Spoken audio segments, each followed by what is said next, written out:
সময় পেলেই ঘুরতে যাওয়া এটা আমার ভারী পছন্দের। ঘুরতে যাচ্ছি এটার থেকেও বেশি ইম্পর্টেন্ট দুটো মানুষের সাথে দেখা করতে যাচ্ছি। তাদেরকে অনেক মিস করছিলাম অনেক দিন ধরে, কিন্তু সময় পাচ্ছিলাম না বলে যেতে পারছিলাম না।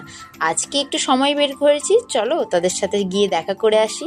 এখন আমি আরামবাগ স্টেশনে আছি। আমি আসার আগে ট্রেন এসে দাঁড়িয়ে আছে, আর আমি উইন্ডো সিটও পেয়ে গেছি, কারণ উইন্ডো সিট না পেলে আমার আবার জার্নি করে পোষায় না। টাইম মতো আরামবাগ স্টেশন থেকে ট্রেন ছেড়েও দিল, আর এখন ঘড়িতে বাজছে 8:36। একা একা জার্নি করছি, বোরিং তো একটু লাগবে, তাই গানই ভরসা, আর তার সাথে একটু খিদেও পেয়ে গেছিল।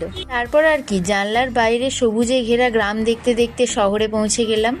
2.5 ঘন্টা ট্রেন জার্নির পর অবশেষে এসে পৌঁছালাম হাওড়ায়। এরপর বাস ধরবো, তো চলো যাওয়া যাক।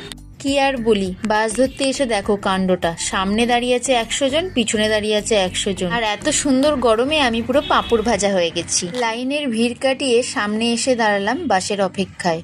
অবশেষে বাস এলো, আর গঙ্গা মাকে দর্শন করতে করতে চললাম গন্তব্যের দিকে। আজকে আমার গন্তব্যটি ছিল যাদবপুর।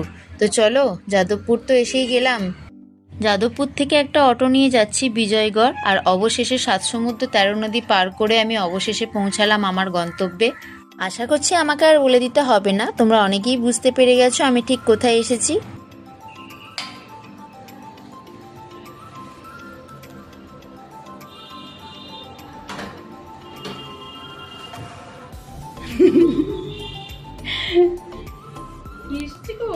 এই যে এই বিশিষ্ট ব্যক্তিদের জন্যই এত দূর থেকে আমার ছুটে আসা।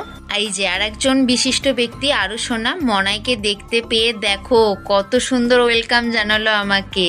আর তোমাদের বলি, মন্ডে স্টোরি আজকে কিরকম লাগলো অবশ্যই কিন্তু একটা কমেন্টে জানিও।